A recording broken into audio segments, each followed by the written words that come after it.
दोस्तों हनुमान जी एक ऐसे देवता हैं जिन्हें यह वरदान प्राप्त है कि जो भी भक्त हनुमान जी के शरण में आएगा उसका इस कलयुग में कोई भी कुछ नहीं बिगाड़ पाएगा। दोस्तों क्या आपको पता है कि आमतौर पर हनुमान जी युद्ध में गदा का प्रयोग नहीं करते थे, बल्कि वे अपने मुक्के का प्रयोग करते थे। कहा जाता है कि हनुमान जी का मुक्का ऐसा था कि इससे बड़े से बड़े महारथी भी एक ही मुक्के में धराशायी हो जाते थे। शास्त्रों के अनुसार इंद्र के ऐरावत में 10,000 हाथियों के बराबर बल होता है, दिक्पाल में 10,000 ऐरावत के बराबर बल होता है और इंद्र में 10,000 दिक्पाल के बराबर बल होता है। लेकिन हनुमान जी की सबसे छोटी उंगली में ही 10,000 इंद्र का बल होता है। दोस्तों रावण पुत्र मेघनाद भी हनुमान जी के मुक्के से बहुत ज्यादा डरता था। दोस्तों इससे आप यह अंदाजा जरूर लगा सकते हैं कि हनुमान जी कितने पावरफुल हैं। दोस्तों जरा सोचिए, जब हनुमान जी किसी को मुक्का मारते होंगे तब क्या होता होगा। आज हम इस वीडियो में तुलसीदास द्वारा रचित रामचरितमानस में हनुमान जी के मुक्के से जुड़ा एक ऐसा प्रसंग बताएंगे जब रावण जैसे महारथी को भी इस मुक्के का प्रकोप झेलना पड़ा। इसका उल्लेख तुलसीदास द्वारा रचित रामचरितमानस में मिलता है। यह उस समय की बात है जब मेघनाद ने हनुमान जी पर ब्रह्मास्त्र छोड़ा था और ब्रह्मास्त्र का मान रखने के लिए हनुमान जी ने स्वयं को बंदी बना लिया था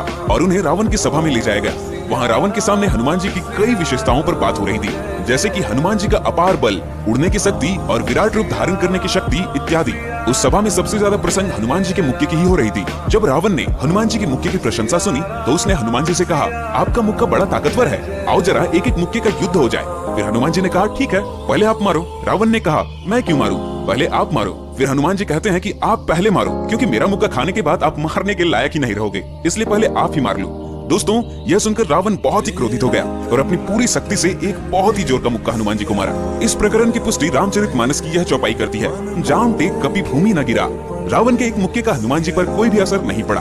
हनुमान जी घुटने टेक कर रह गए, पृथ्वी पर गिरे ही नहीं। फिर रावण बहुत ही हैरान होकर अपनी 20 आंखों से हनुमान जी को देखता ही रह गया। तो अब बारी आई महावीर हनुमान की। हनुमान जी ने अपनी पूरी शक्ति के साथ मुक्का उठाया और रावण को मारने के लिए तैयार हो गए। तभी ब्रह्मा और शिव जी बेहद ही घबरा गए। ब्रह्मा जी बोले, रोको रोको, कहीं मुक्का रावण को लग गया और वह मर गया तब श्री राम का तो अवतार ही असफल हो जाएगा। हनुमान जी जब ऊपर देखते हैं तो ब्रह्मा जी कहते हैं कि दया करो हनुमान। फिर हनुमान जी कहते हैं कि इस रावण को बस थोड़ा सा स्वाद तो चखा देना चाहिए। फिर हनुमान जी ने रावण को एक मुक्का मारा। रावण ऐसे गिरा जैसे वज्र की मार से पर्वत गिरा हो और बहुत देर तक रावण मूर्छित हो गया। रावण को जब होश आया तब वह हनुमान जी के बल की प्रशंसा करने लगा कि हनुमान तुम इतने बलशाली हो। तो हनुमान जी ने कहा, ब्रह्मा और शिव जी ने असली बल तो तुम्हें दिखाने ही नहीं दिया, बल तो तब देखते जब तुम बोलने के लिए जिंदा ही न बच पाते। गोस्वामी तुलसीदास जी कहते हैं, मुरुछा गए बहुरी से जागा, कपि बल विपुल सराहन लागा।